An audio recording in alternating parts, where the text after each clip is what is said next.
السلام علیکم ورحمۃ اللہ وبرکاتہ۔ محترم ناظرین، پروگرام ذوق عبادت میں آپ حضرات کو ایک بار پھر خوش آمدید کہتا ہوں۔ ماہ ذی الحج ایک مبارک مہینہ ہے۔ اس کے 10 دن اس کے اپنے عظمت اور ایک اپنا مقام ہے۔ ذی الحج مہینے کے بہت سارے اعمال، ان میں سے ایک بہت بڑا عمل قربانی ہے، اور قربانی ہمیں یاد دلاتی ہے ان دو عظیم ہستیوں کا جن میں ایک باپ اور ایک بیٹا شامل ہے۔ باپ کہتا ہے انی اری فی المنام انی اذبحک، تو بیٹا بڑی دلیری کے ساتھ جواب دے دیتا ہے یا ابت افعل ما تؤمر۔ پدری شفقت کو آڑ بنا کر انسان کا ازلی دشمن جب راستے میں رکاوٹ بنا تو اسے کنکریاں مار کر ہمیشہ کے لیے قابل رجم قرار دیا، اور جب باپ کی چھری چلی تو بیٹے کے بجائے جنت سے جانور حاضر ہو کر ذبح ہو گیا، اور ساتھ ہی ارشاد ہوا وَفَدَيْنَاهُ بِذِبْحٍ عَظِيمٍ۔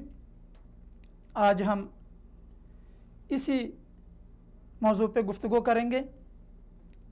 آج ہمارا موضوع ہے فلسفہ قربانی اور عید کا پیغام۔ بہت ہی اہم موضوع ہے۔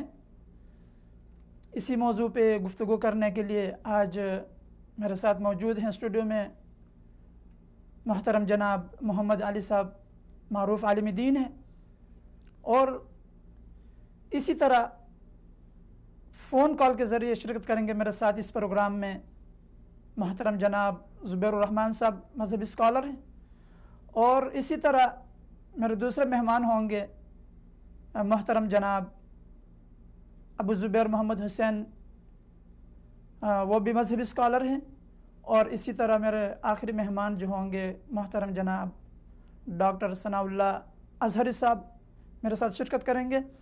میں اپنے تمام مہمانوں کا شکریہ ادا کرتا ہوں، اور سب سے پہلے میں اپنے اسٹوڈیو میں موجود معزز مہمان اہلاً و سہلاً آپ کو خوش آمدید کہتا ہوں اپنے پروگرام میں۔ محترم جناب، آپ ہمارے ناظرین کو ذرا یہ بتا دیں کہ قربانی کا آغاز جو ہے یہ کیسے ہوا اور کب اس کا آغاز ہوا؟ بسم اللہ الرحمن الرحیم، الحمدللہ رب العالمین، والصلاة والسلام علی سید الانبیاء والمرسلین نبینا محمد وعلی آلہ وصحبہ اجمعین۔ قربانی، جیسا کہ آپ نے ذکر کیا ہے کہ یہ دو عظیم ہستیاں حضرت ابراہیم علیہ السلام اور حضرت اسماعیل علیہ السلام کے واقعے کی ایک یاد دہانی ہے، اور ہر سال مسلمان اس سنت ابراہیمی کو زندہ کرتے ہیں۔ تو یہ واقعہ معروف ہے، قرآن مجید میں اللہ رب العالمین نے اس کا تذکرہ کیا۔ ابراہیم علیہ السلام کے پیارے بیٹے اسماعیل جب بڑے ہو جاتے ہیں تو ابراہیم علیہ السلام کو خواب آیا کہ میں اپنے بیٹے کو ذبح کر رہا ہوں، اور یہ بہت بڑا عمل تھا۔ بیٹے کو ذبح کرنا، بیٹے کو قربان کر دینا، یہ کوئی آسان کام نہیں ہوتا۔ تو ابراہیم علیہ السلام بہت عظیم پیغمبر تھے، تو اللہ رب العالمین نے ان سے ایک بڑا امتحان لیا۔ اور آپ جانتے ہیں کہ ابراہیم علیہ السلام وہ عظیم پیغمبر ہیں جنہیں خلیل اللہ کہا جاتا ہے، وہ اللہ کے خلیل ہیں، اور اگر آپ ان کی زندگی پہ نظر دوڑائیں تو ان کی پوری زندگی توحید کو پرچار کرنے میں، توحید کی دعوت کو پھیلانے میں گزر گئی۔ ابراہیم علیہ السلام نے جب اپنی قوم کو یہ دعوت دی تو ان کو مختلف مثالوں سے سمجھایا۔ جب ستاروں کو دیکھا تو یہ کہنے لگے کہ یہ رب ہو سکتا ہے، یہ ستارے رب ہو سکتے ہیں، لیکن جب ستارے غائب ہو جاتے ہیں تو کہنے لگے نہیں، یہ رب نہیں۔ اور پھر دوسری مثال دے کے سمجھایا کہ چاند جو ہے وہ رب ہو سکتا ہے، اور جب چاند بھی غائب ہو جاتا ہے، غروب ہو جاتا ہے، تو فرمایا کہ یہ بھی رب نہیں ہو سکتا۔ اور پھر تیسری مثال دی کہ سورج جس کی روشنی بہت زیادہ ہے، سورج سب کو فائدہ دیتا ہے، یہ رب ہو سکتا ہے۔ تو جب وہ سورج بھی غائب ہو گیا، غروب ہو گیا، تو ابراہیم علیہ السلام نے فرمایا انی لا احب الآفلین، کہ جو چھپ جاتے ہیں ان کو میں خدا تصور نہیں کرتا، ان کو میں خدا نہیں مانتا۔ خدا وہ ہے جو ہمیشہ سے موجود ہے، جو ہر ایک کی مدد کرتا ہے، جو ہر ایک کو اولاد دینے والا ہے، اس کی عزت اور ذلت کا مالک ہے، اس کے نفع اور نقصان کا مالک ہے۔ تو یہ پیغمبر ابراہیم علیہ السلام ان کی پوری زندگی اسی دعوت میں گزر گئی۔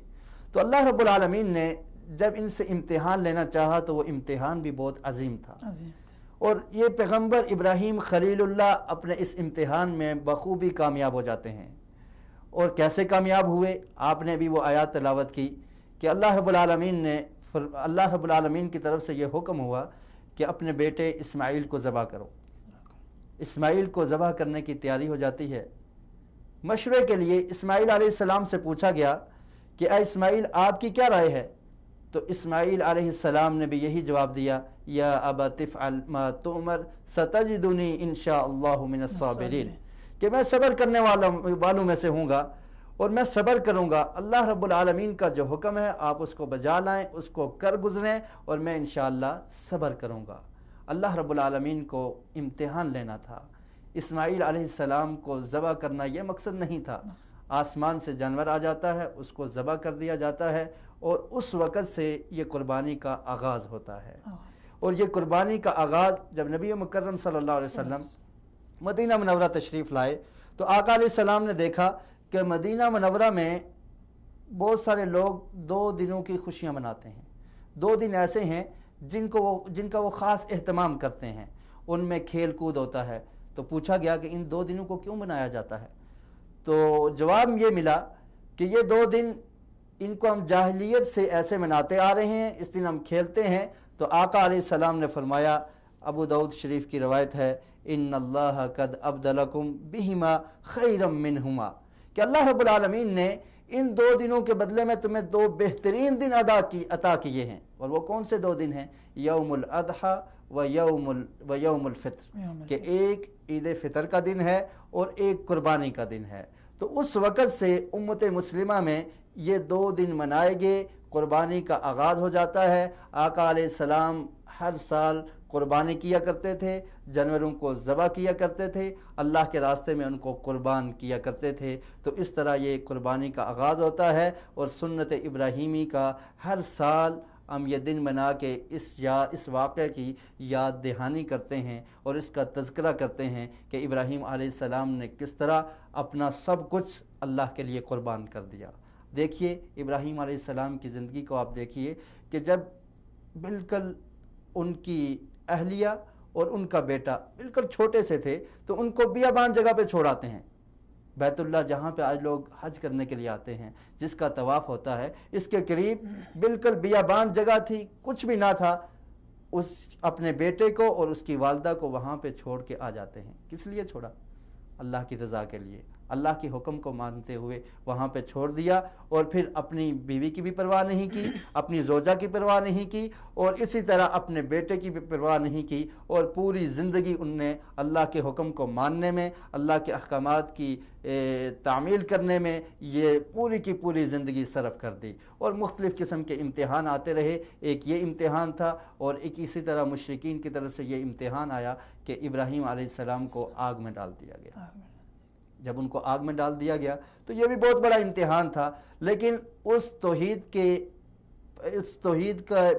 کے پیغمبر، توحید کی دعوت دینے والے عظیم پیغمبر نے اس وقت بھی توحید کی خاطر کی اور توحید پر قائم رہے، اور پھر اللہ رب العالمین سے دعا کی تو اللہ تعالیٰ نے اس آگ کو گلزار بنا دیا۔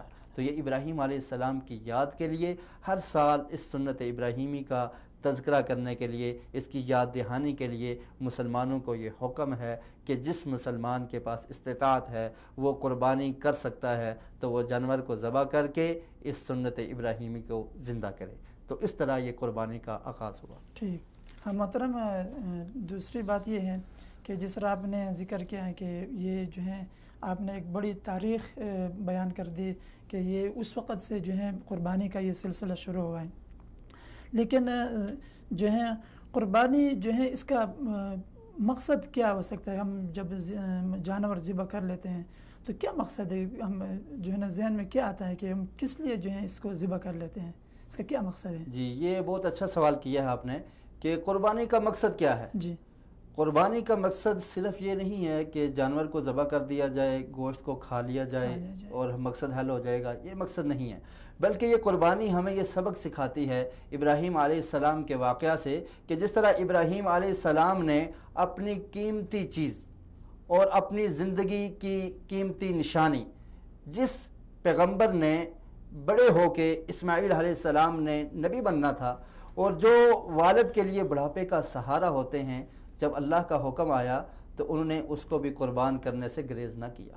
تو یہ قربانی ہمیں یہ درس دیتی ہے کہ اللہ کا کوئی بھی حکم آ جائے تو انسان یہ تصور کرے کہ اللہ تعالیٰ بہت عظیم ہے اور میں اللہ کا بندہ ہوں، میری کوئی حیثیت نہیں ہے، میں نے اپنی خواہشات کو بھی اللہ کے حکم پہ قربان کرنا ہے، میں نے اپنی تمناؤں کو بھی اللہ کے حکم پہ قربان کرنا ہے، میرے عزیز و اقارب اگر اس میں آڑے آتے ہیں تو میں ان کو بھی قربان کر دوں گا، اور جب اللہ کا حکم آ جائے گا تو میں کسی چیز سے دریغ نہیں کروں گا۔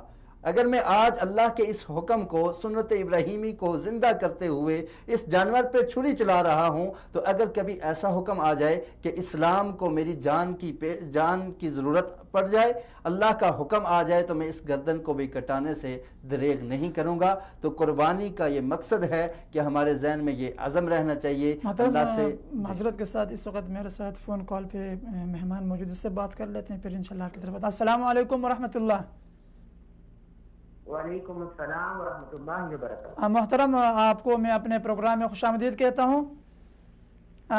جی بہت بہت شکریہ جی۔ محترم، قربانی جو ہے ایک عظیم عمل ہے، تو آپ ذرا ہمارے ناظرین کو یہ بتا دیں کہ اس کا مقصد اور جو ہے اس کے ابتداء کے بارے میں آپ ہمارے ناظرین کو ذرا بتا دیں کہ کب جو ہے قربانی کا جو ہے ابتداء ہو گیا۔ جی سب سے پہلے تو میں آپ کا بے حد مشکور ہوں کہ آپ نے ہمیں اتنی قابل سمجھا کہ ہم آپ کے پروگرام میں لائف اور لوگوں سے، امت مسلمہ سے، اہل اسلام سے گفتگو کر سکیں۔ دیکھیں، سوال آپ کا یہ ہے کہ قربانی کے اس عظیم عمل کی ابتدا کیسے ہوئی۔ ماشاءاللہ سے آپ کے ہاں جو موجود ہیں شیخ، انہوں نے تفصیلاً اس پہ روشنی ڈالی ہے، تو مختصراً انشاءاللہ میں بھی کوشش کرتا ہوں کہ اس کی وضاحت ہو قرآن و حدیث دلائل سے۔ اس قربانی کے عظیم عمل کو اگر ہم دیکھیں تو ابتداءً یہ عمل جو ہے ایک عظیم نبی کے خواب سے ہوا ہے، اور وہ عظیم نبی ابراہیم خلیل اللہ ہیں۔ انبیاء کے خواب وہی ہوتے ہیں۔ ابراہیم خلیل اللہ جن سے اس عظیم عمل کا آغاز ہو رہا ہے، جب ہم ان کے فضائل اور مناقب دیکھتے ہیں تو قرآن ہمیں یہ بتاتا ہے کہ وَاتَّخَذَ اللَّهُ إِبْرَاهِيمَ خَلِيلًا، اللہ تعالیٰ نے ابراہیم کو خلیل بنایا، اپنا دوست بنایا، یعنی وہ اتنے عظیم نبی سے اس عظیم عمل کا آغاز ہو رہا ہے۔ پھر اللہ رب العزت نے فرمایا وَاذْكُرْ فِي الْكِتَابِ إِبْرَاهِيمَ إِنَّهُ كَانَ صِدِّيقًا نَبِيًّا، وہ سچے نبی تھے۔ قَالَ إِنِّي جَاعِلُكَ لِلنَّاسِ إِمَامًا قَدْ كَانَتْ لَكُمْ أُسْوَةٌ حَسَنَةٌ فِي إِبْرَاهِيمَ، تمہارے لیے ابراہیم علیہ السلام ایک اچھا نمونہ ہے۔ پھر دیکھیں اس نبی کی فضیلت کتنی ہے۔ ان ابراہیم کان امۃ قانتا للہ، بے شک ابراہیم ایک امت تھے، اللہ کے فرما بردار تھے۔ تو اس طرح اس عظیم عمل کا آغاز جو ہے وہ ایک عظیم نبی سے ہوتا ہے۔ انبیاء کے خواب وہی ہوتے ہیں۔ یہاں پر ہمیں ایک بات سمجھنی ہوگی کہ انبیاء کے خواب وہی ہوتے ہیں، اور وہی انبیاء کے ذریعے سے اللہ کے بندوں تک پیغام ہے۔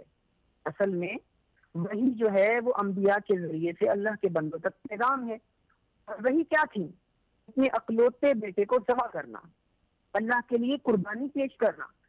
اور کیا کہا کہ اپنے بیٹے کو خواب سنایا، اللہ کا پیغام بتلایا، انی اذبحک فانظر ماذا تری، اے بیٹا میں تجھے ذبح کرتا ہوں، میں نے خواب دیکھا ہے، اب تیرا کیا خیال ہے؟ اب قربان جائیں اس بیٹے پر، اس عظیم نبی کے عظیم بیٹے پر، اسماعیل علیہ السلام پر۔ اب وہ بیٹا والدین کی فرما برداری کی ایسی مثال بنا کر، ایسی مثال اس نے چھوڑی کہ شاید رہتی دنیا تک ایسی کوئی مثال نہ ملے. فوراً کیا کہا؟ قال یا ابت افعل ما تؤمر، اے ابا جان اگر اللہ نے یہ حکم دیا ہے تو پھر دیر کس بات کی ہے، فوراً کر ڈالیے. تو اس طرح اسماعیل علیہ السلام جب اللہ کا پیغام ان تک پہنچا ان کے والد کے ذریعے سے، عظیم نبی کے ذریعے سے، تو انہوں نے فوراً تیار ہو کر اس قربانی کے لیے حکم دیا. میں ایک بات کی وضاحت میں کرتا چلوں، یہ جو اتنا مشکل اور ایک بڑا عمل جو ہے وہ اللہ رب العزت کی طرف سے آزمائش تھا. انبیاء کی یہ خوبی ہے کہ وہ اللہ کی آزمائش پر بڑے صبر و تحمل کے ساتھ پورا اترتے تھے. میں کوشش کروں گا کہ بیچ میں جو جملے ہیں یا موضوع جو ہے یا اہم الفاظ ہیں ان کی ساتھ ساتھ وضاحت کرتا چلوں. اللہ کی آزمائش پر بڑے صبر و تحمل کے ساتھ پورا اترتے ہیں.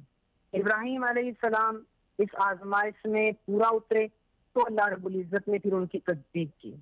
یا ابراہیم قد صدقت الرؤیا، اے ابراہیم آپ نے خواب کو سچ کر دکھایا. میں نے آپ کو جو حکم دیا تھا، جس طرح پہلے ذکر کیا گیا کہ وہی جو ہے وہ انبیاء کے خواب جو ہے وہ وہی ہوتے ہیں، اللہ رب العزت کی طرف سے حکم ہوتا ہے. تو اللہ رب العزت نے ابراہیم علیہ السلام کی تصدیق کی اور کہا کہ آپ نے اپنے خواب کو سچ کر دکھایا ہے. اس کا مقصد کیا ہے؟ یہ تفصیلاً ہم پڑھتے بھی ہیں، سنتے بھی ہیں، کتابوں میں تحریر ہے. اصل بات جو ہے اس کا مقصد کیا ہے اور یہاں پھر اس کا ہم کو سبق کیا حاصل کرنا ہے. اس عظیم عمل کا مقصد بھی دیگر عبادات کی طرح اللہ رب العزت کا قرب حاصل کرنا ہے. مقصود قربانی، آج کے دن قربانی کے دن اسلام کے ممالک میں اللہ کے نام پر خون بہایا جاتا ہے. وہ اس دن ہر مسلمان ابراہیم و اسماعیلی قربانی کی یاد تازہ کرتا ہے. مگر یاد رہے امت مسلمہ کو، اہل اسلام کو، کہ صرف سیلان خون یا گوشت خوریاں ہی اس جشن کے منانے کا حقیقی مقصد نہیں، اس خوشی کو منانے کا حقیقی مقصد نہیں، بلکہ حصول تقوی اخلاص مطلوب ہے. جب تک عبادت میں تقوی اور اخلاص نہیں ہے وہ اللہ رب العزت کے ہاں بالکل بھی معنی نہیں رکھتا، یہاں تک کہ قبولیت بھی نہیں ہوتی ان اعمال کی. اور حقیقت میں اگر دیکھا جائے تو قوموں کی حیات و ترقیات وہ بھی ان چیزوں پر ضروری ہے، ضرورت ہے. وہ کون سی چیزیں ہیں وہ میں ذکر کر دیتا ہوں کہ اثار جہاد قربانی، اعتماد باللہ، اللہ تعالیٰ پر مکمل اعتماد ہو، بھروسہ ہو، توکل ہو کہ کوئی بھی ہم عمل کرتے ہیں وہ عمل چھوٹا ہے یا بڑا ہے، اللہ تعالیٰ پر مکمل بھروسہ اور اجر کی امید ہونی چاہیے. اعتماد بالنفس ہے، سرفروشی، جان بازی، یہ ساری صفات جو ہیں وہ سرمایہ حیات ہیں. اس سے قومیں ترقی بھی کرتی ہیں اور قومیں تعدیر زندہ رہتی ہیں. اور یہ ساری خوبیاں، ساری صفات جو ہیں وہ عید قربان بدرجہ موجود ہیں اور نمایاں ہیں. انہی جذبات عالیہ کی آبیاری کے جی جو شخص طاقت کے باوجود بھی اگر یہ عمل اپناتا نہیں ہے تو شرعاً اس کا کیا حکم ہے؟ جی جو شخص طاقت کے باوجود اس عمل کو نہیں کرتا تو اس کا حکم شرعاً اس کا کیا حکم ہے؟ شریعت کیا حکم؟ جی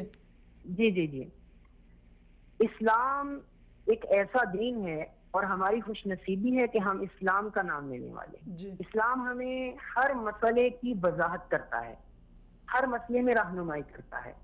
اس کی میں قرآن سے یا حدیث سے دلیل دوں سے پہلے میں ایک بات کرنا چاہتا ہوں کہ دیکھیں سب سے پہلے تو ایک مومن بندہ جو ہے جو اللہ پر ایمان رکھتا ہے وہ اللہ کے حکم پر انبیاء کی سنتوں کو اپنانے کی ہر ممکن کوشش کرتا ہے.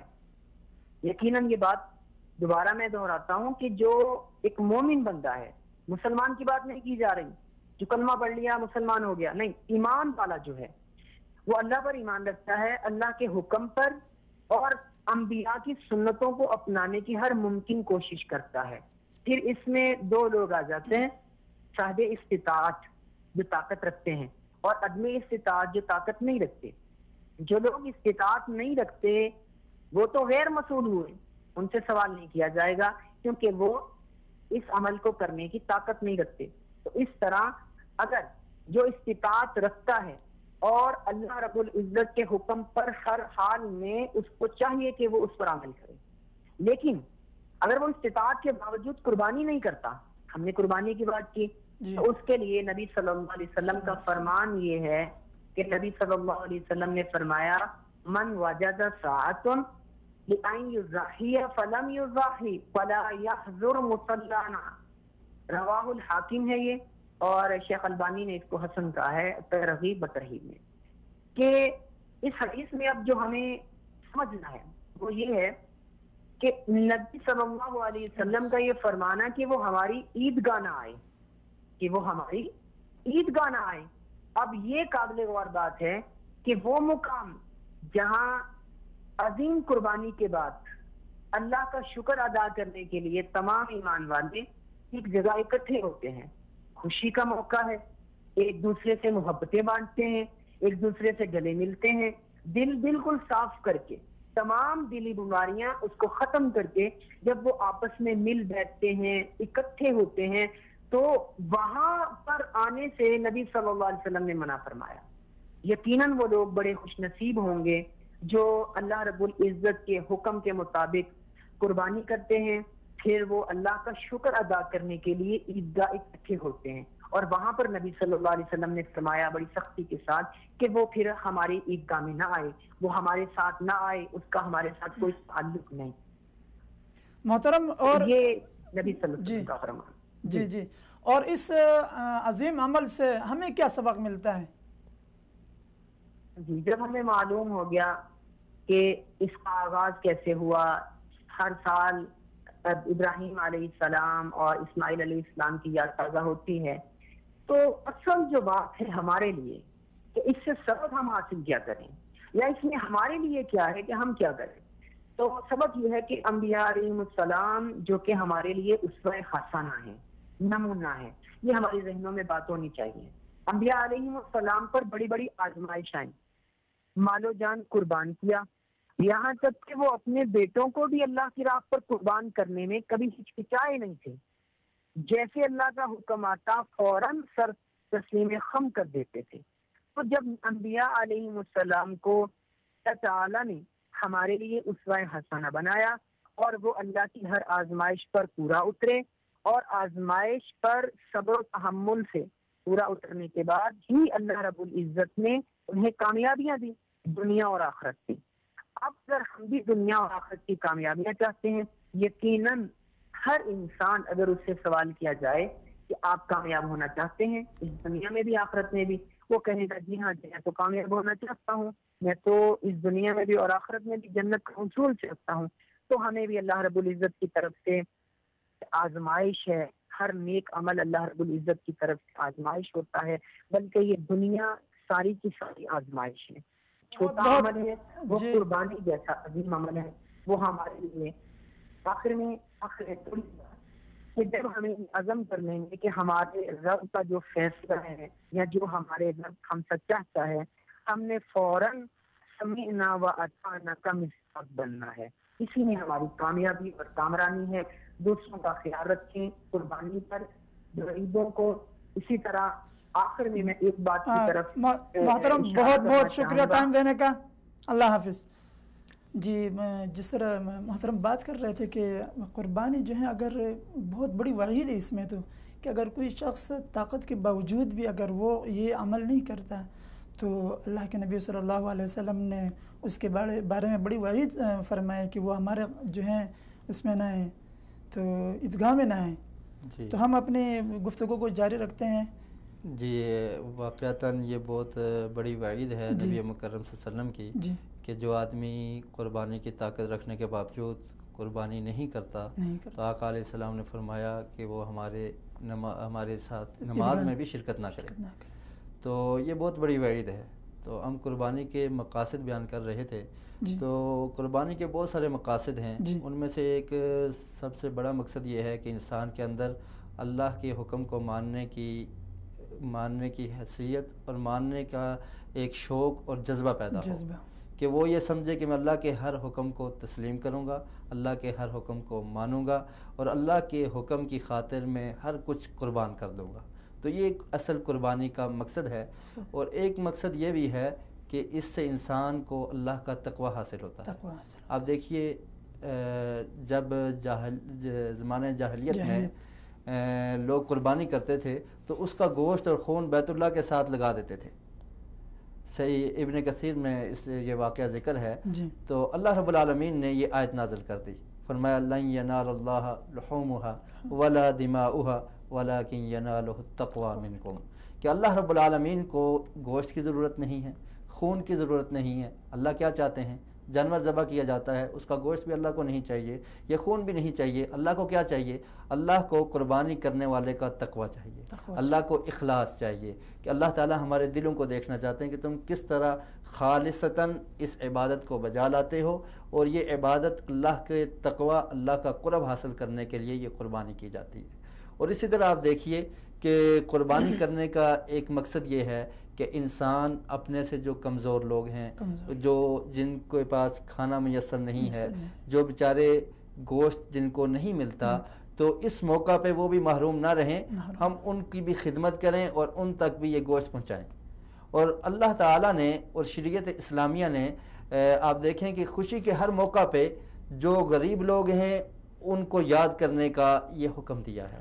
عید الفطر کے موقع پہ آپ دیکھ لیجئے کہ جب انسان خوشی بناتے ہیں, مسلمانوں کا یہ ایک عالمی دن ہے اور خوشی کا دن ہے, تو اس موقع پر بھی اللہ رب العالمین نے نبی مکرم صلی اللہ علیہ وسلم نے صدقۃ الفطر کا حکم دیا کہ فطرانہ ادا کیا جائے, تاکہ جو غریب لوگ ہیں, جو فقراء ہیں, وہ بھی اس خوشی میں شریک ہو سکیں, ان کو کھانے کے لیے مانگنا نہ پڑے, ان کو ہاتھ نہ پھیلانا پڑے. اور اسی طرح اس قربانی کے موقع پر بھی ہمیں ان لوگوں کا خیال رکھنا ہے, اور یہ قربانی کا ایک عظیم مقصد ہے.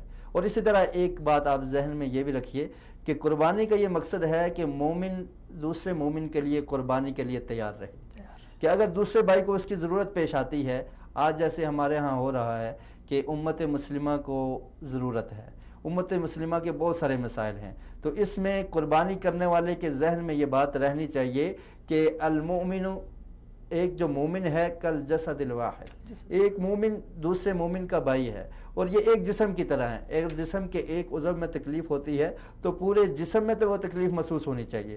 تو اس لیے ہمارے اندر یہ جذبہ بھی پیدا ہونا چاہیے کہ ہم اپنے دوسرے بھائی کے لیے اگر کوئی بھی موقع آئے قربانی دینے کا, اپنے مال کی قربانی پیش کرنی پڑے, اپنی اولاد کی قربانی پیش کرنی پڑے, یا اپنی قربانی پیش کرنی پڑے, تو وہ میرا اسلامی بھائی ہے, وہ مسلمان ہے, میں اس کے لیے کسی قربانی سے دریغ نہیں کروں گا. تو یہ قربانی کا مقصد ہے, اور یہ قربانی ہمیں یہ سبق اور یہ یاد دہانی کرواتی ہے.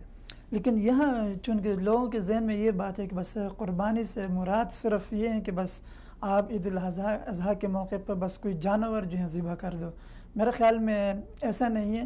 جس طرح آپ نے ذکر کیا ہے کہ قربانی جو ہے کوئی مسلمان جو ہے آپ کو کسی طرح بھی اگر جو ہے وہ حاجت پہ ہے, ضرورت ہے اس کو, تو آپ اگر اس کی وہ حاجت پوری کر لیتے ہو تو میرے خیال میں وہ جو ہے قربانی ہے. دیکھیں یہ ان دو اب چیزوں میں ہمیں گفتگو کو جاری رکھیں گے. اس وقت میرے ساتھ فون کال پہ ایک مہمان ہے, اس سے بات کر رہا تھا. السلام علیکم ورحمۃ اللہ. وعلیکم السلام ورحمۃ اللہ وبرکاتہ. محترم, میں خوش آمدید کہتا ہوں آپ کو اپنے پروگرام میں. اور آج ہمارا جو موضوع ہے وہ ہے فلسفہ قربانی اور عید کا پیغام. تو محترم, آپ ذرا ہمارے ناظرین کو یہ بتا دیں کہ جب ہم قربانی کر لیتے ہیں اور اس میں حکمت کیا ہے, اس عظیم عمل میں, جب ہم عید الاضحیٰ کے موقع پر جانور اللہ کے راستے میں ذبح کر لیتے ہیں تو اس میں کیا حکمت ہے؟ ذرا ہمارے ناظرین کو اس بارے میں بتا دیں قربانی کی حکمتیں. بسم اللہ والحمد للہ والصلاة والسلام علی رسول اللہ. اللہ کے عام احکامات میں سے ہیں, تمام امت اسلامیہ سابقہ لاحقہ کے لیے اللہ کی ترتیب کو ہیں, وَلِكُلِّ أُمَّةٍ جَعَلْنَا مَنْسَكًا, اور رسول کا فرمان صلی اللہ علیہ وسلم لِكُلِّ قَوْمٍ عید. لیکن بات یہ ہے کہ عید میں فرق ہے, اور ان کے تجارتی میلے لگتے ہیں, جنگی میلے لگتے ہیں, کھیلوں کے میلے لگتے ہیں, مگر اس میں غیر مسلم حدود سے تجاوز کر جاتے ہیں, جان مال میں اسراف تبذیر کر جاتے ہیں. مگر مسلمانوں کی عید ایک ممتاز حیثیت رکھتی ہے. غسل کر کے صفائی اور عمدہ لباس, عمدہ خوشبو اچھے کھانے، موٹے تازے عمدے قربانی کو انتخاب کرتے ہیں رب کی رضا کی خاطر. نبی صلی اللہ علیہ وسلم کا یہ قربانی کے بارے میں ام المومنین عائشہ فرماتی ہے ضحى رسول اللہ بکبشین سمینین عظیمین اقرنین موجوعین، جو حسن درجے کے البانی کے بھی حکم ہیں، مسند احمد حاکم ابن ماجہ کی روایت ہے کہ موٹے تازے اور سنگوں والے اور خصی جانور کو انتخاب کیا. اس سے خوشی کے موقع پر ایک خدشہ ہوتا ہے کہیں غرور تکبر میں مبتلا نہ ہو، تو اللہ نے یہ مشروع قرار دی. اللہ اکبر تکبیرات. اللہ تو ہی بڑا، ہم تو بہت چھوٹے ہیں. ساری عبادتیں یہ خوشیاں تیری بندگی کے لیے ہیں. اللہ تو ہی تعریفوں کے لائق ہے. پھر ایک نظم کے ساتھ ایک امام کے پیچھے اتفاق و اتحاد کے ساتھ قیام، رکوع، سجود، یہ ہمارے لیے درس ہے کہ ہم امور مملکت میں بھی ایک حکمران کے ساتھ چنے تاکہ دین اور دنیا ہمارے ایک مرتب منظم ہو. جہاں اللہ ایک ہی اللہ کی عبادت کے لیے ہے تو وہاں پر بندوں کے ساتھ تعلق روابط کا بھی تقاضا رکھا ہے. نماز کے اندر جڑتے ہیں، روزہ مکمل بھوک پیاس کا احساس دلاتے ہیں، حج عالمی صلہ رحمی ہے، اسلامی اتحاد اتفاق کا ایک مظہر ہے. ایک ڈریس میں، لباس میں، ایک بیت اللہ، ایک سمت، ایک میدان عرفات میں، ایک امام کے پیچھے ایک کلمہ پر یہ سب جمع ہے. تو بات یہ ہے کہ متفق اور متحد ہو کر ایک اللہ کی کتاب پر چلنے کی حکم بھی ہے اور وہ عبادت اللہ کی رضا کے لیے ہو. یہ فلسفہ مقصود تقوی الہی ہے. لن ینال اللہ لحومها ولا دماؤها ولكن يناله التقوى منکم. ہم یہ عام طور پر یہ دیکھتے ہیں قربانی کے جانور میں صفات کو ملحوظ رکھتے ہیں، کانا نہ ہو، بیمان نہ ہو، لنگڑا نہ ہو، کمزور انتہائی گودے بھی نہ ہو، لیکن یہ تو بآسانی سے میسر ہو جاتے ہیں. مگر آیا قربانی کرنے والے میں بھی کیا پورے صفات پائے جاتے ہیں؟ یہ بہت ضروری ہے.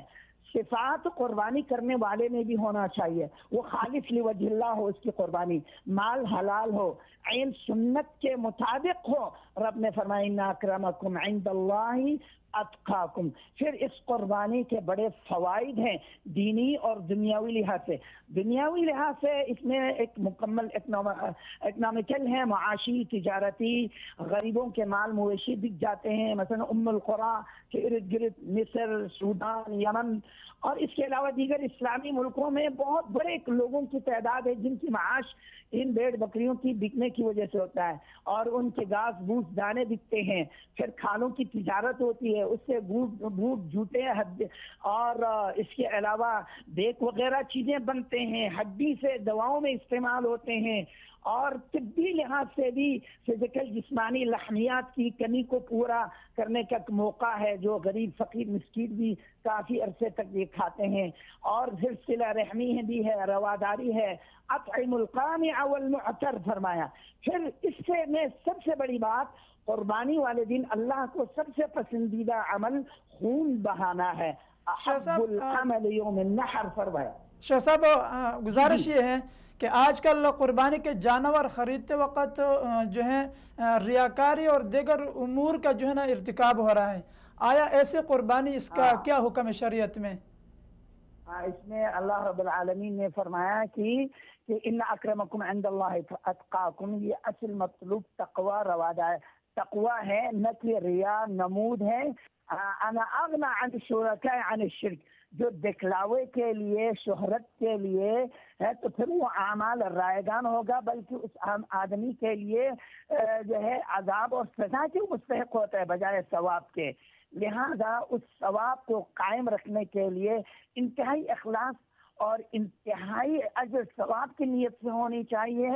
اور پھر یہ عمل ثواب بھی بہت بڑا ہے، اور ساتھ ساتھ قیامت کے دن اجر انہ لتأتی یوم القیامہ بقرونہا وازلافہا فرمایا. اس کے وزن کیے جائیں گے. اور سب سے بڑی بات، دنیا میں یہودی نصرانی دعوی محبت تعلق رکھتے ہیں ابراہیم خلیل اللہ سے، مگر ہم عملی نمونہ پیش کرتے ہیں سنت ابراہیمی اسماعیلی کو زندہ کر کے. یہ ایک محبت کا تقاضا ہے اور ہم عملی نمونہ پیش کرتے ہیں، اور محبت کا تقاضا عمل سے ہے. اسی لیے اللہ کے نبی نے فرمایا من احب سنتی فقط احبنی ومن احبنی کان معی فی الجنہ. تو انبیاء کے ساتھ مرافقت کا ذریعہ انبیاء کی سنت پر چلنے سے ہوتا ہے. ٹھیک. شیخ صاحب اور آپ کے پاس اہم کوئی سوال؟ جی دوسری بات یہ ہے کہ کن امور کا جو ہے ہمیں احتیاط جو ہے رکھنا چاہیے ان عظیم عمل میں؟ اس عظیم عمل میں سب سے اہم ترین بات قربانی کے شروط پورے ہوں، اور دوسری بات قربانی کرنے والے کا عقیدہ صحیح ہو.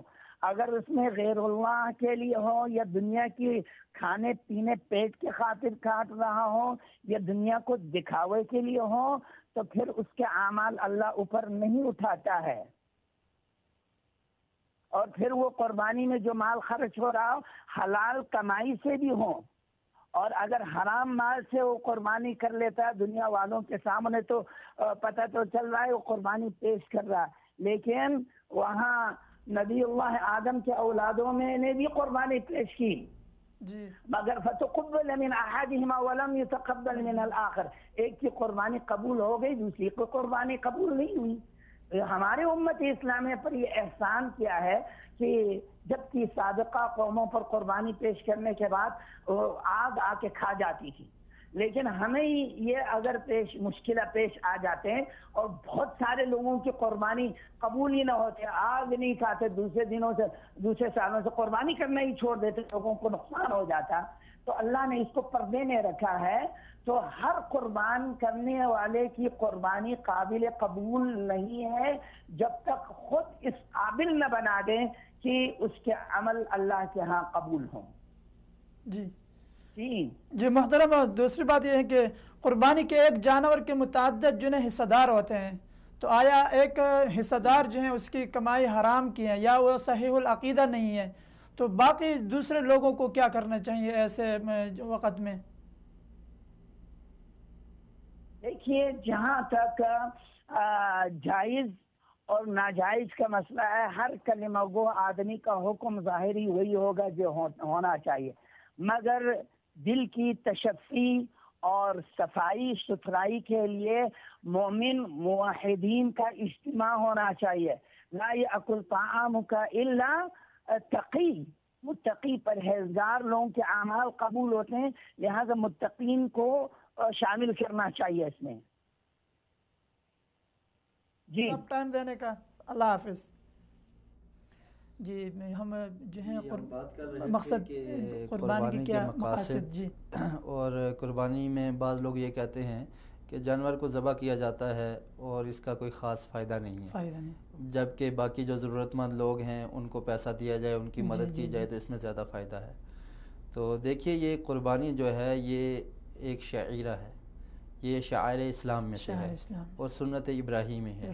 اور جیسا کہ ہم یہ تذکرہ کر رہے تھے کہ یہ کتنے بڑے پیغمبر ابراہیم خلیل اللہ اور اسماعیل ذبیح اللہ اور اس کے بعد نبی مکرم صلی اللہ علیہ وسلم کی امت نے، آقا علیہ السلام نے اس کو جاری رکھا. اور آج کسی امتی کو یہ لائق نہیں ہے کہ وہ ایسے کہے کہ اس کا کوئی مقصد نہیں ہے. یہ بہت بامقصد کام ہے، اس سے اللہ کا قرب حاصل ہوتا ہے.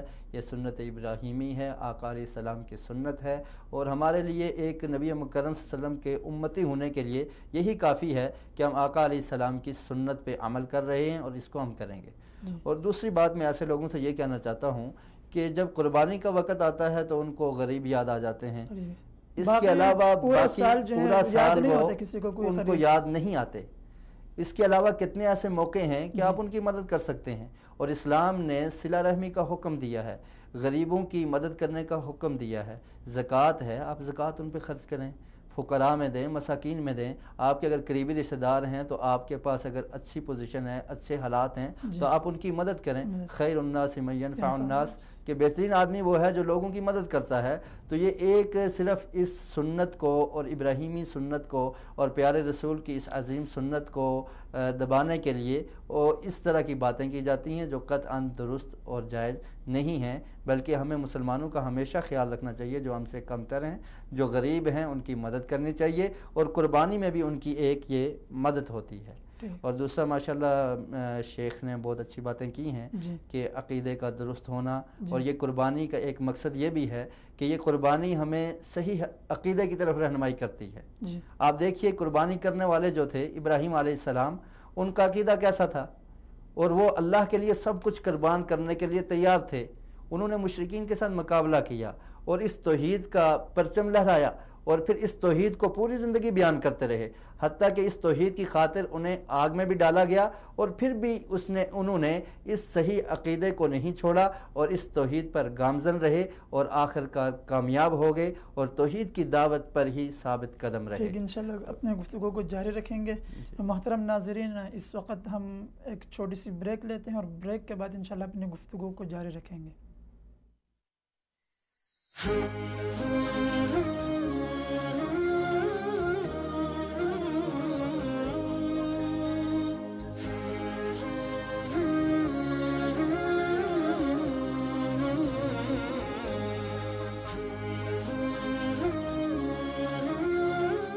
پروگرام میں خوش آمدید کہتا ہوں. محترم، بریک میں جانے سے پہلے ہم گفتگو کر رہے تھے فلسفہ قربانی اور اس کے مقاصد کے بارے میں ہم گفتگو کر رہے تھے. تو اس کو آگے بڑھاتے ہیں. جی، قربانی کے بہت سارے مقاصد ہیں. جیسا کہ میں عرض کر رہا تھا کہ قربانی کا ایک مقصد یہ ہے کہ انسان اپنے اندر جذبہ قربانی پیدا کرے. جی. اور وہ قربانی کرنے سے پہلے اس کے ذہن میں یہ پورا فلسفہ اور یہ مقصد ہونا چاہیے کہ یہ قربانی ابراہیم علیہ السلام کی سنت ہے، تو میں نے ابراہیم علیہ السلام کو اپنے لیے اسوہ حسنہ بنانا ہے. اور پھر جس طرح ابراہیم علیہ السلام نے توحید کا پرچار کیا، توحید کی نشر و اشاعت کی، تو یہ جذبہ بھی ہمارے اندر ہونا چاہیے. اور اسی طرح توحید کو پھیلانے میں اگر کوئی مشکل آ جائے تو اس کو برداشت کرنے کا جذبہ بھی ہمارے اندر ہونا چاہیے. اور اسی طرح یہ جذبہ بھی ہونا چاہیے کہ اگر اسلام کے لیے، توحید کے لیے کوئی پریشانی آئے تو اپنی جان پیش کرنی پڑ جائے. تو آج یہ جانور ذبح کر رہا ہوں اللہ کی رضا کے لیے، تو کل میں اپنی جان کو بھی پیش کرنے سے گریز نہیں کروں گا. تو یہ قربانی کے مقاصد ہیں. اور قربانی کے مقاصد میں سے ایک عظیم مقصد یہ ہے کہ دوسرے لوگوں کا خیال کرنا، ان کو اپنی خوشی میں ساتھ شریک کرنا، اور پھر اپنے اندر یہ جذبہ پیدا کرنا کہ میں اپنے بھائی کے لیے بھی، جو میرا مسلمان بھائی ہے، اس کے لیے ہر طرح کی قربانی دینے کے لیے تیار ہوں. اس کی عزت کے دفاع کے لیے، اس کے مال کے دفاع کے لیے، اور کسی قسم کی بھی اگر اس کو میری ضرورت آتی ہے تو میں اس کی خدمت کرنے کے لیے تیار رہوں گا. تو یہ تمام کے تمام دروس ہمیں قربانی سے ملتے ہیں. صرف جانور کو ذبح کرنا اور اس کے گوشت کو کھا لینا صرف یہ ایک مقصد نہیں ہے، بلکہ ہمارے ذہن میں یہ سارے کے سارے مقاصد رہنے چاہیے.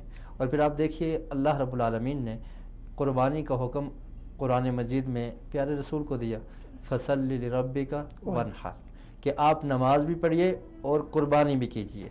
اور پھر آقا علیہ السلام کو کیا حکم دیا، کیسی قربانی کا حکم دیا؟ فرمایا قُلْ إِنَّ صَلَاتِي وَنُسُكِي وَمَحْيَايَ وَمَمَاتِي لِلَّهِ رَبِّ الْعَالَمِينَ، کہ اے پیارے پیغمبر کہہ دیجئے میری بدنی عبادت، میری نماز، ونسکی، اور میری قربانی، میری زندگی اور میری موت، یہ تمام کی تمام صرف اللہ کے لیے ہیں. تو انسان کے اندر یہ جذبہ پیدا ہو جائے کہ میں دنیا میں آیا اللہ کے لیے ہوں، اور اللہ کی رضا، اللہ کی عبادت، یہی میری زندگی کا مقصد ہے، تو تب وہ سمجھ لے کہ اس نے قربانی کا حق ادا کر دیا ہے. اسی لیے تو کسی نے کہا ہے نا، میری زندگی کا مقصد تیرے دین کی سرفرازی، میں اسی لیے مسلمان، میں اسی لیے نمازی. تو نماز پڑھنا اور عبادت کرنا، یہ تمام کی تمام جو عبادات ہیں، ان کو بجا لانے کا اصل مقصد یہ ہے کہ انسان کو اللہ کا قرب حاصل ہو، اللہ کا قریبی بندہ بن جائے، اللہ اس سے خوش ہو جائیں، اور وہ اللہ سے خوش ہو جائے، اور قیامت کے دن اسے انعام کی صورت میں جنت مل جائے. یہ انسان کی زندگی کا مقصد ہے، اور یہی تمام کی تمام عبادات کا مقصد ہے. اور قربانی کرتے وقت بھی ہمارے ذہن میں یہی مقاصد رہنے چاہیے. ٹھیک محترم، دوسری بات یہ ہے کہ ہمارا موضوع بھی آج یہ ہے کہ مثلا فلسفہ قربانی اور عید. اب آتے ہیں عید کی طرف، تو عید کا کیا پیغام ہے جو ہے؟ دیکھیے، عید جو ہے، عید کا نام جب بھی کوئی آدمی سنتا ہے تو اس کے ذہن میں ایک خوشی کی لہر دوڑ جاتی ہے. محترم انشاءاللہ ہم اپنے گفتگو کو جاری رکھیں گے. میرے ساتھ اس وقت فون کال پہ موجود ہے. السلام علیکم ورحمۃ اللہ. وعلیکم السلام ورحمۃ اللہ وبرکاتہ. السلام علیکم ورحمۃ اللہ. وعلیکم السلام ورحمۃ اللہ وبرکاتہ. آواز نہیں آ رہی؟ ہلو. السلام علیکم ورحمۃ اللہ. آواز آ رہی ڈاکٹر صاحب؟ جی بالکل میں سن رہا ہوں آپ کی آواز. جی ڈاکٹر صاحب, آپ کو آواز پہنچ رہی ہے؟ جی آ رہی ہے. ڈاکٹر صاحب میں آپ کو اپنے پروگرام میں خوش آمدید کہتا ہوں. شکریہ, بہت مہربانی آپ کی. ڈاکٹر صاحب آج کا ہمارا موضوع جو ہے وہ ہے فلسفہ قربانی اور عید.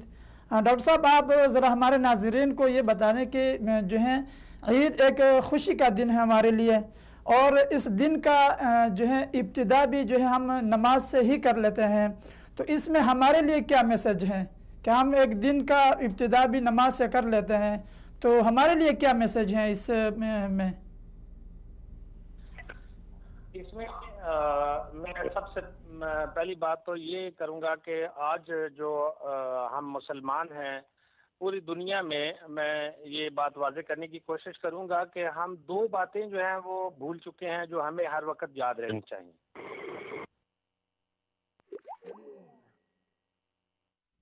السلام علیکم.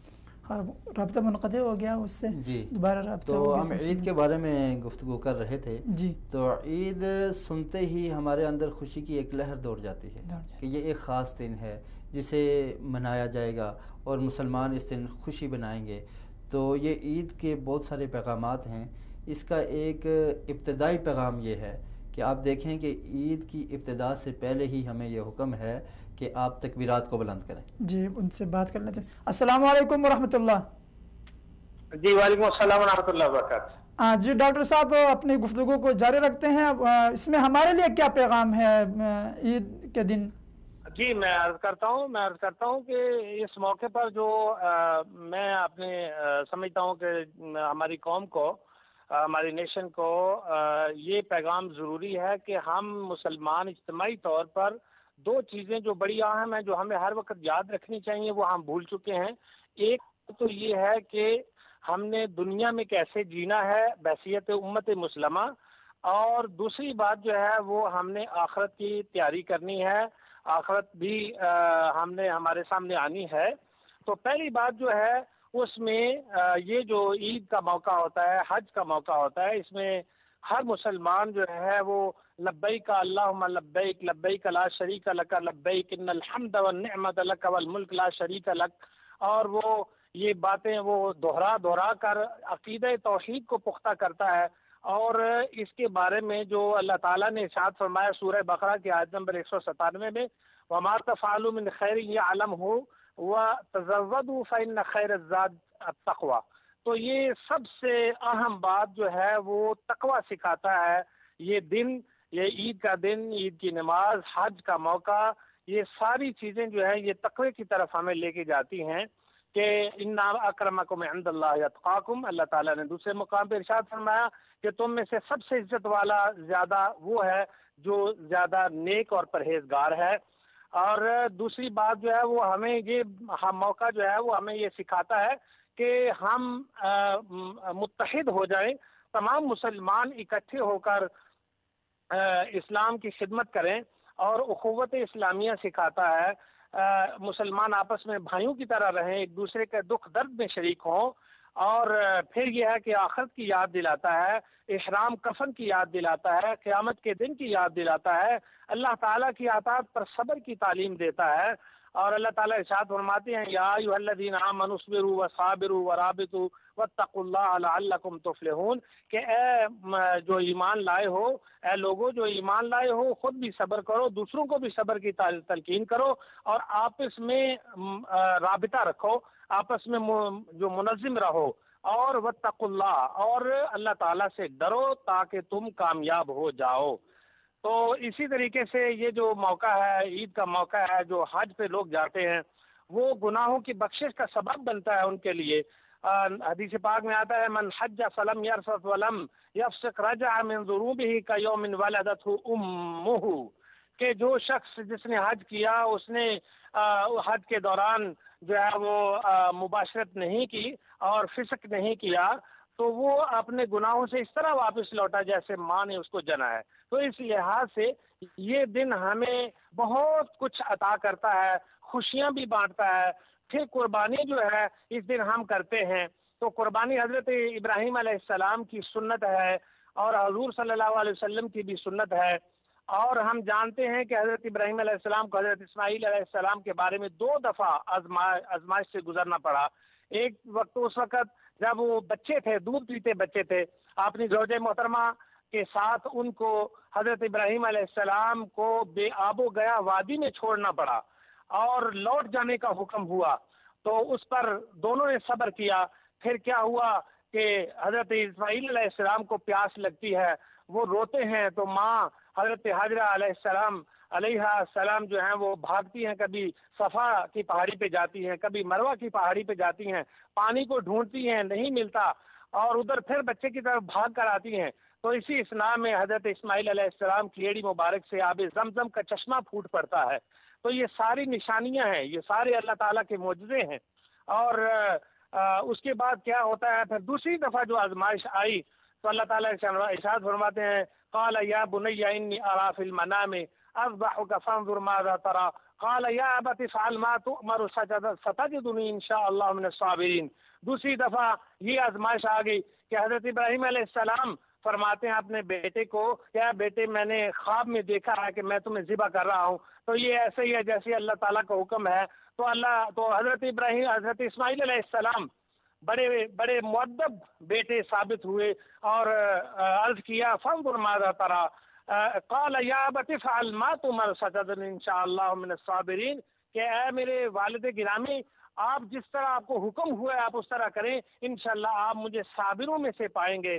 تو میں سمجھتا ہوں کہ یہ قرآن کا جو فلسفہ قربانی ہے یا فلسفہ عید ہے، یہ سارے کا سارا جو ہے یہ اس طرف لے کے جاتا ہے کہ نمبر 1 اپنے رشتہ داروں کو یاد رکھیں، نمبر 2 غریبوں اور مسکینوں کو یاد رکھیں، نمبر 3 مال کے ساتھ ایک حد سے زیادہ محبت نہ کریں، نمبر 4 اپنے دینی اداروں کو یاد رکھیں، نمبر 5 اپنے اہل و عیال کو یاد رکھیں. عید قربان ایک طرف قربانی ہے تو دوسری طرف خوشیاں بانٹنے کا نام عید قربان ہے. خود مشکل برداشت کر کے دوسروں کے لیے آسانی پیدا کرنا فلسفہ قربانی ہے.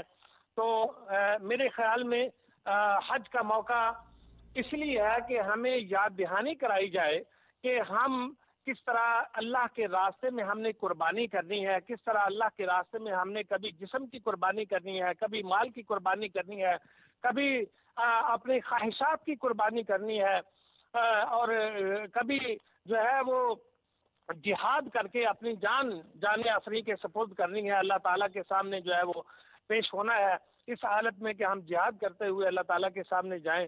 تو یہ سارا اسلام کی جو روح ہے وہ قربانی ہے. اور جیسے رمضان شریف کا ایک مہینہ آتا ہے سال کے اندر ہمیں یاد دہانی کے لیے کہ ہم جو ہیں وہ صبر کریں، ہم بھوک اور پیاس برداشت کریں، ہم جو ہے وہ غریبوں پر صدقہ کریں. صدقہ فطر جو ہے وہ یہ سکھاتا ہے کہ ہم غریبوں پر صدقہ کریں. تو یہ ساری چیزیں جو ہیں بیسیکلی ہمیں یہ یاد دہانی کراتی ہیں کہ ہم اللہ اور اس کے رسول کے ساتھ اپنا تعلق جو ہے وہ مضبوط سے مضبوط تر بنائیں اور خوشیاں ڈاکٹر صاحب جو ہے ہمارے معاشرے میں عید کی جو خوشی ہے اس کے کوئی مختلف انداز ہیں. وہ یہ ہیں کہ اس میں ناچ گانے فائرنگ وغیرہ، اس کو آپ کس نظر سے دیکھتے ہو؟ نہیں، اسلام میں تو یہ ساری کی ساری چیزیں ممنوع ہیں. یہ خوشی کا یہ کوئی طریقہ نہیں ہے. اسلام نے جو خوشی کا جو طریقہ سکھایا ہے وہ اللہ کا شکرانہ ادا کرنا ہے اور اللہ تعالیٰ کا جو ہے وہ جیسے قرآن پاک میں آتا ہے کہ وَلَئِن شَكَرْتُمْ لَأَزِيدَنَّكُمْ، کہ اگر تم میرا شکر ادا کرو گے تو میں تمہاری نعمتوں میں اضافہ کر دوں گا. تو ہم نے ہمارے سامنے جو قدوہ حسنہ ہے، جو اسوہ حسنہ ہے، وہ حضور صلی اللہ تعالی علیہ وسلم کی ذات گرامی ہے. اگر انہوں نے کوئی فائرنگ کی ہے یا انہوں نے کوئی اس طرح کے افعال کیے ہیں تو پھر تو ہم بھی کر سکتے ہیں، لیکن اگر پوری احادیث کی کتابوں میں اس کا کوئی ثبوت نہیں ملتا حضور صلی اللہ علیہ وسلم جو لقد کان لکم فی رسول اللہ اسوۃ حسنہ کے مالک ہیں، تو جب ان کی زندگی میں ایسی چیزیں ہمیں نہیں ملتی تو یہ ساری کی ساری چیزیں اسلام کے خلاف ہیں اور اسلامی تعلیمات کے خلاف ہے۔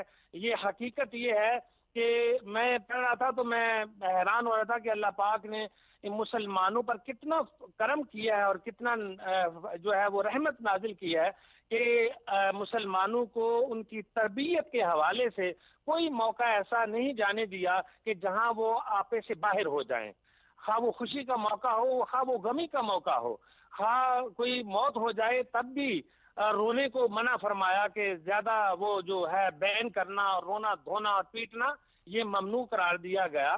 اور اسی طریقے سے خوشی جب آئے تو اس وقت بھی آپے سے باہر ہونے کو منع فرمایا گیا اور اللہ تعالیٰ کا شکرانہ ادا کرنے کو کہا گیا کہ اللہ تعالیٰ، ہاں یہ ایک علیحدہ بات ہے جو سنت ہے، مثال کے طور پر آپ نئے کپڑے سلواتے ہیں، نئے کپڑے پہنتے ہیں، آپ اچھا کھانا بناتے ہیں، آپ جناب اپنے رشتہ داروں کے ساتھ ملاقات کرتے ہیں، آپ تحفے تحائف پیش کرتے ہیں اپنے رشتہ داروں کو، ان سے محبت بڑھتی ہے۔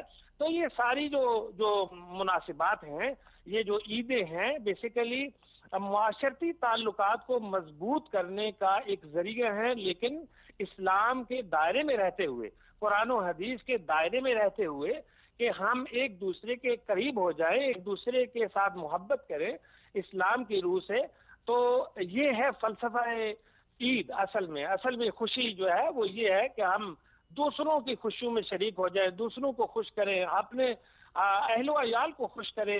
تو یہ ہے، البتہ یہ فائرنگ کرنا اور ناچ گانے یہ تو خواہ وہ عید ہو یا وہ غیر عید ہو، کوئی بھی موقع ہو، یہ تو کسی بھی لحاظ سے یہ جائز نہیں ہے اسلام کے اندر، نہ ہی اسلام اس بات کی اجازت دیتا بلکہ اس کا دروازہ بند کرنے کی کوشش کرتا ہے۔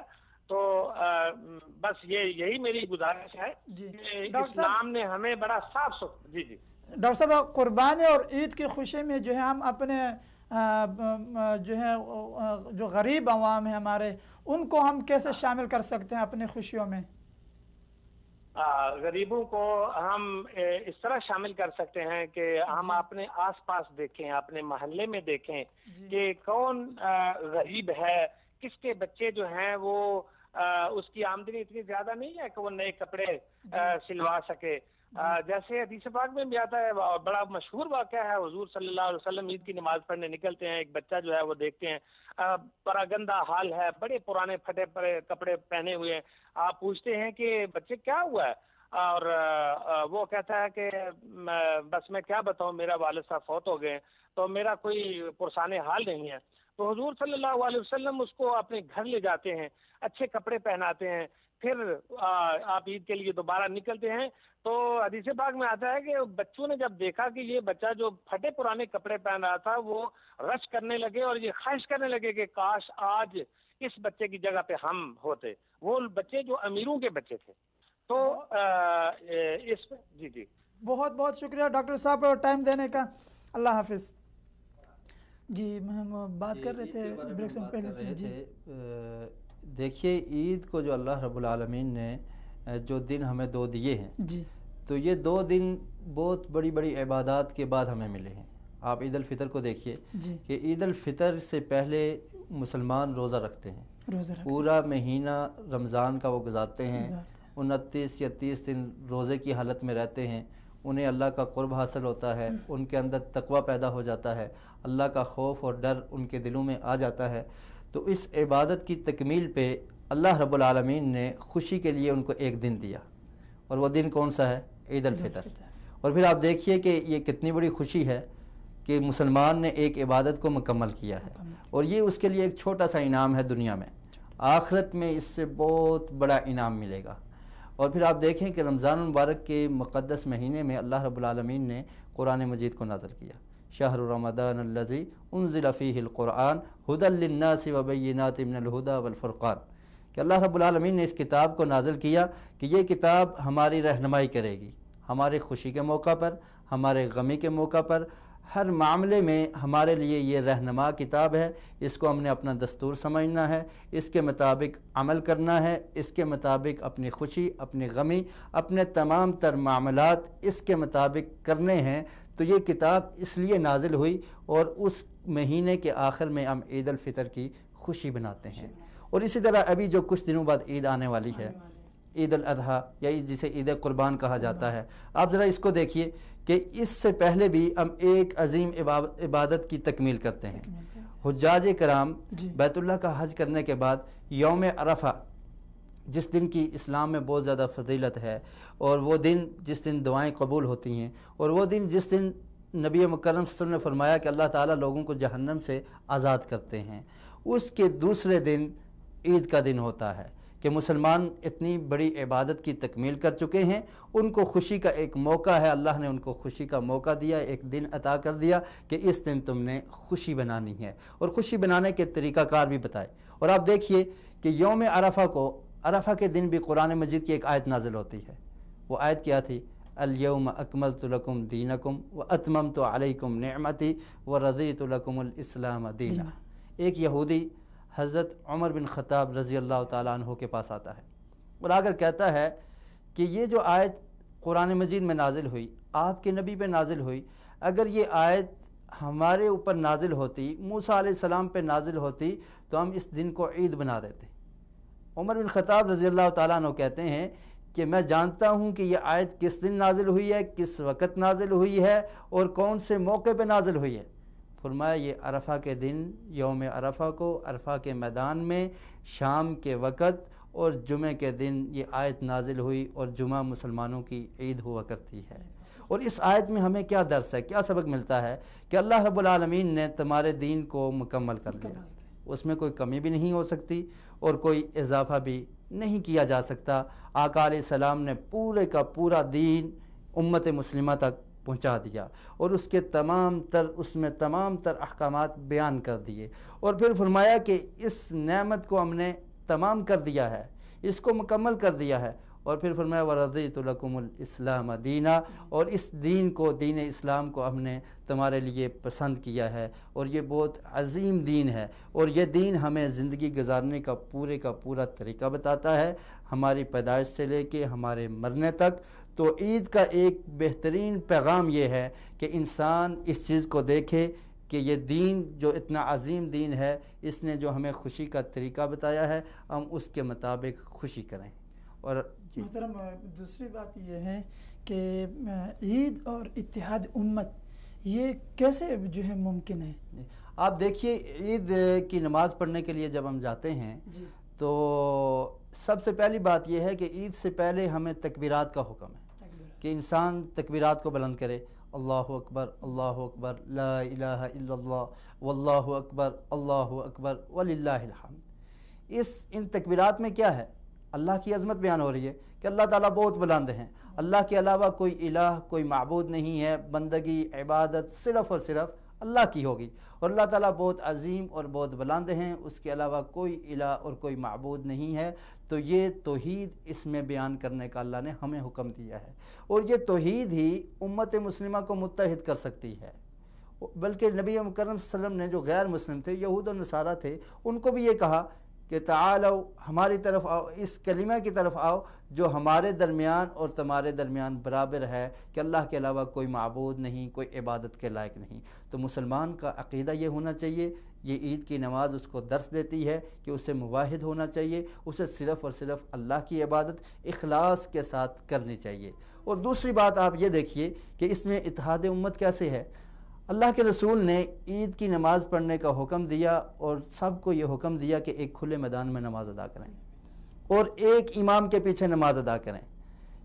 یہ نماز گھر میں بھی ادا کی جا سکتی تھی، اس میں ممکن ہے زیادہ خشوع اور خضوع ہوتا، لیکن پیارے رسول نے کیا کہا کہ اس عید کو باہر نکل کے ایک امام کی اطاعت کرتے ہوئے اس کے پیچھے کھڑے ہو کے تمام لوگ اس کے پیچھے کھڑے ہو کے نماز ادا کرو، اور بلکہ یہاں تک فرما دیا کہ عورتیں بھی اس نماز میں شرکت کریں، اور جو عورتیں خاص ایام ہیں ان کے وہ شرکت نہیں کر سکتی، فرمایا وہ بھی دعا میں شرکت کریں۔ وہ عید الفطر ہو یا عید الاضحیٰ ہو، قربانی والی عید ہو، مسلمانوں کو جمع ہونے کا حکم دیا کہ ایک امام کے پیچھے جمع ہو جاؤ، یہ تمہارا امیر ہے، تم نے اس کی اطاعت کرنی ہے۔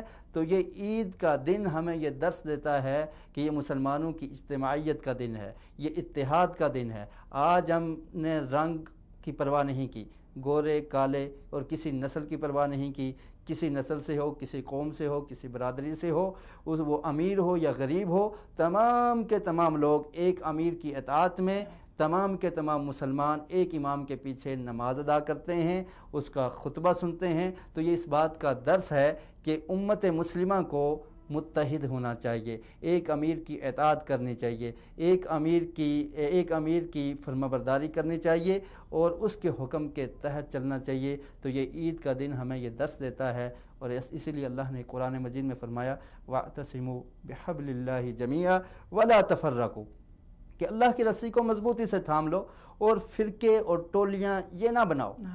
کوئی اپنے فرقے کی طرف، اپنی جماعت کی طرف بلا رہا ہے، اس سے ہمیں اسلام منع کرتا ہے، بلکہ ایک اللہ کی رسی جو قرآن ہے، نبی مکرم صلی اللہ علیہ وسلم کا فرمان ہے، اس کا حکم ملا کہ اس کو مضبوطی سے تھام لو اور اس کے نیچے سب جمع ہو جاؤ۔ یہ قرآن کے پرچم کے نیچے، حدیث کے پرچم کے نیچے اور قرآن و سنت کے ماننے والے بن جاؤ، تو تمہارے اندر اتفاق اور اتحاد پیدا ہو جائے گا۔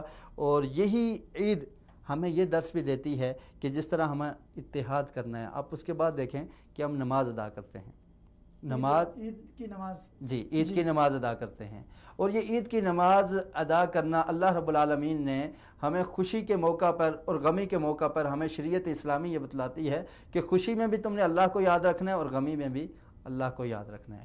آقا علیہ السلام کو جب کوئی پریشانی لاحق ہوتی تو پیارے رسول نماز کے لیے کھڑے ہو جاتے، وضو کرتے، نماز کے لیے کھڑے ہو جاتے اور پھر اللہ کے سامنے اپنے ہاتھ پھیلا کے اللہ سے دعا کرتے، پریشانی کو دور کرنے کے لیے دعا مانگتے تھے۔ تو غمی میں بھی اللہ کے رسول نے اللہ کو یاد کیا، اور اسی طرح خوشی کے موقع پر بھی یہ حکم دیا کہ تم نے نماز پڑھنی ہے۔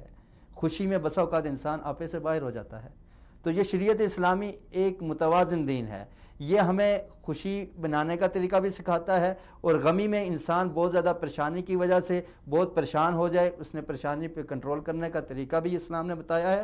تو خوشی کے موقع پہ بھی اللہ نے یہ فرمایا کہ تم سجدہ ریز ہو جاؤ، اللہ کی عبادت کرو، اللہ کا شکر ادا کرو، اور یہ اللہ کا شکر ادا کرنا اور اللہ کی عبادت کرنا، نماز کو پڑھنا، یہ بھی عید کا ایک درس اور ایک سبق اور پیغام ہے کہ جس اللہ نے ہمیں عید الفطر یا عید الاضحیٰ کی نماز ادا کرنے کا حکم دیا ہے، جس اسلام نے ہمیں یہ سکھایا ہے، وہ رب العالمین ہم سے یہ چاہتے ہیں کہ ہم دن میں 5 دفعہ اللہ کی عبادت کریں، نماز ادا کریں، اور یہ نماز دین کا ستون ہے، اسلام کے 5 ارکان میں سے ایک اہم رکن ہے۔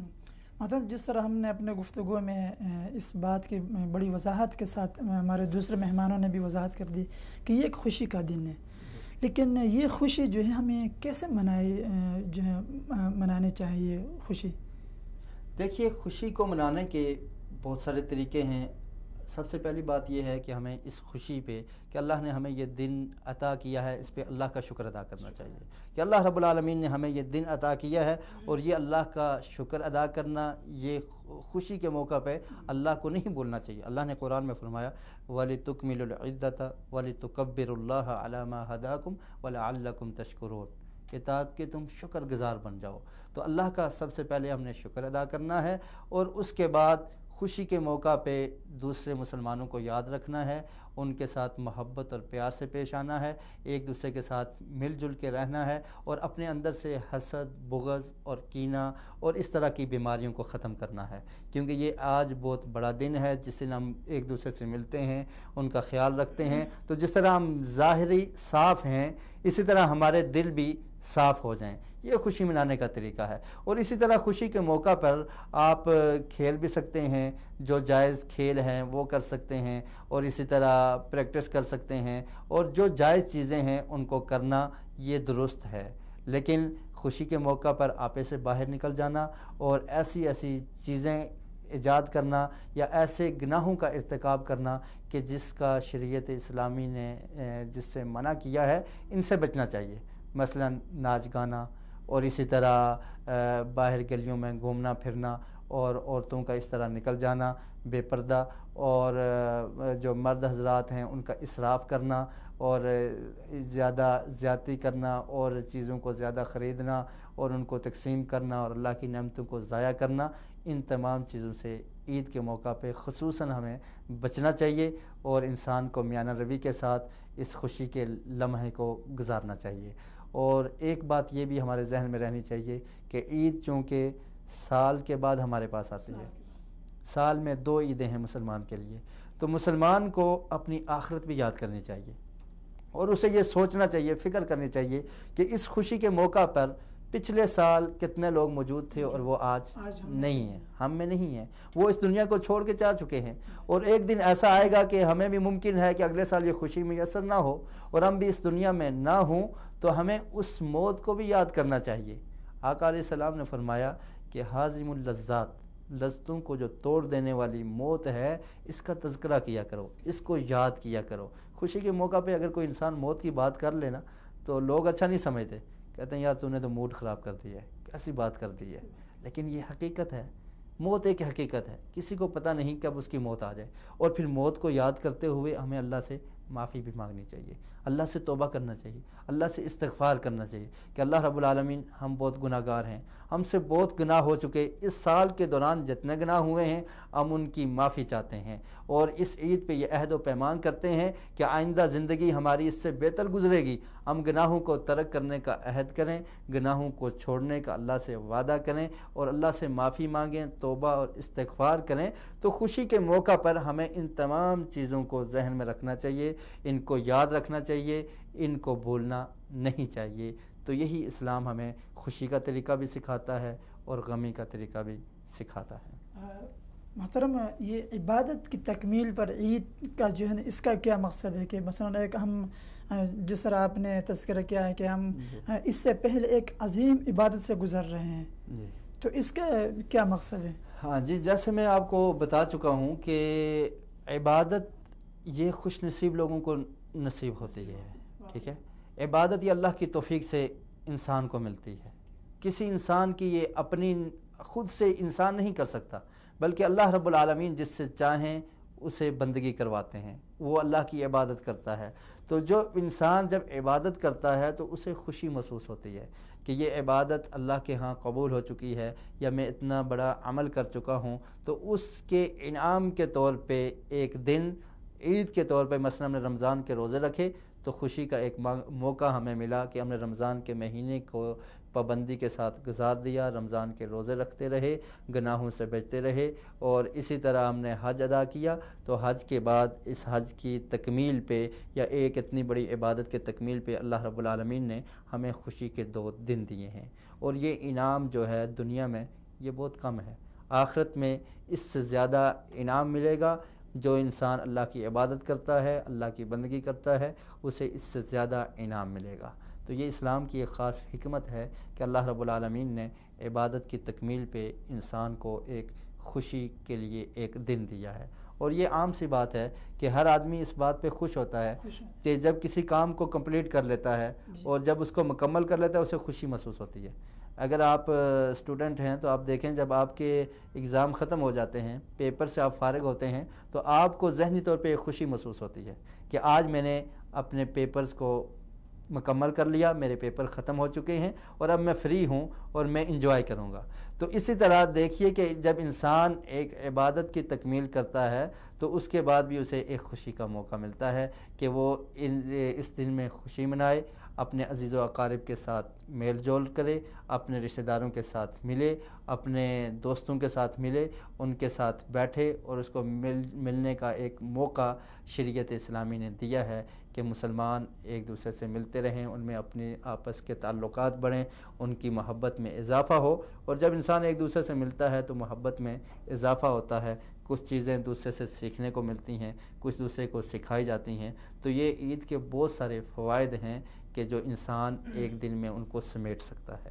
تو یہ عبادت کی تکمیل پہ اللہ رب العالمین نے ایک انعام کی صورت میں مسلمانوں کو یہ دن دیا۔ یہاں بات کچھ اس طرح ہے کہ عید کے دن جو ہے اصل میں حقیقت میں خوشی تو اس آدمی کے لیے جس نے پہلے نیک اعمال کیے ہوں۔ مثلا ایک آدمی نے نیک اعمال نہیں کیے مثلا نیک اعمال، جس آدمی نے نیک اعمال کیے وہ تو بظاہر وہ تو خوش ہوگا کہ میں نے نیک اعمال کی ہیں اور آج جو ہے میرے لیے خوشی کا دن ہے. لیکن جس آدمی نے نیک اعمال نہیں کیے ہیں، مثلا رمضان میں یا عید الاضحیٰ سے پہلے جو ہے اس کے کوئی نیک اعمال نہیں ہے، لیکن وہ بھی جو ہے اس خوشی میں جو ہے شریک ہوتا ہے. تو آپ کیا سمجھتے ہو اس خوشی کو؟ دیکھیے، حقیقی خوشی تو اسی آدمی کے لیے ہے کہ جو کامیاب ہوتا ہے. آپ دیکھیں کہ امتحان دینے والے بہت سارے لوگ ہوتے ہیں، لیکن جو آدمی کامیاب ہو جاتا ہے، جو اپنے امتحان میں پاس ہو جاتا ہے، اسے زیادہ خوشی ہوتی ہے. شرکت بہت زیادہ لوگوں نے کی، لیکن جو پاس ہو گیا، جو کامیاب ہو گیا، اور کامیابی میں بھی پھر درجات ہیں. جس کا درجہ سب سے اول رہا اس کو زیادہ خوشی ہے، جو دوسرے نمبر پہ رہا اس کو کم خوشی ہے، اور یہ درجات ہیں. اور اسی طرح ہم دیکھیں کہ اس میں بھی محترم جو ہے ٹائم ہمارے پاس بہت کم ہے، اسی بہت اہم موضوع ہے، بہت اچھے گفتگو کیا آپ نے. تو انشاءاللہ پھر کبھی انشاءاللہ ایسے جو ہیں پروگرام میں گفتگو کریں گے. محترم ناظرین، جزاکم اللہ خیر، بہت شکریہ، ہم آپ لوگ نے ہمیں موقع دیا. بہت افضل ترین ایام سے گزر رہے ہیں، اور ان ایام میں کیے جانے والے نیک اعمال اللہ رب العزت کو بہت زیادہ محبوب ہیں.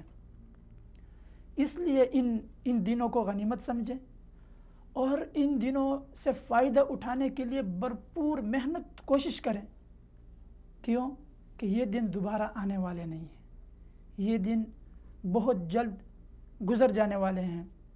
اور ہمیں سنت ابراہیمی کہ اس حسین موقع پر ہمیں یہ عہد کر لینا چاہیے، اور ہمیں اپنا انا اور غرور کو خاک میں ملا دینا چاہیے، اور اپنے اقارب اور اپنے پڑوسیوں کو جو ہے یاد رکھنا چاہیے. اسی کے ساتھ میں اپنے معزز مہمانوں کے ساتھ آپ ناظرین سے اجازت چاہتا ہوں. اگلے پروگرام میں پھر ملیں گے، تب تک کے لیے اللہ حافظ.